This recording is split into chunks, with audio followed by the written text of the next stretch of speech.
आयरामांमुळे संघ परिवार प्रदूषित, स्वामी गोविंद देवगिरी महाराजांचं हे वक्तव्य। स्वामी गोविंद देवगिरी महाराज यांचे भाजपला अप्रत्यक्ष हे खडेबोल। नैतिकतेचा लवलेश नव्हता अशा आयरामांमुळे संघ परिवार प्रदूषित झाला।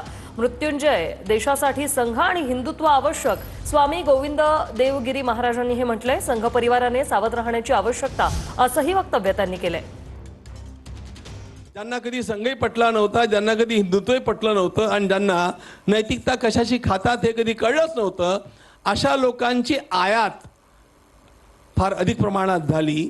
तर गंगा तर शुद्धच आहे, पण गंगेतल्या नाल्यांनी गंगा प्रदूषित केली, त्याप्रमाणे प्रदूषित होण्याची शक्यता, संघ परिवार तरी प्रदूषित होण्याची शक्यता मला वाटते। आणि त्यामुळे याही ठिकाणी सावध राहण्याची फार आवश्यकता आहे। या काही पथ्यांचं पालन केलं तर निश्चितपणे आपला देश मृत्युंजय ठरेल, तो ठरणार आहे याचा मला विश्वास आहे।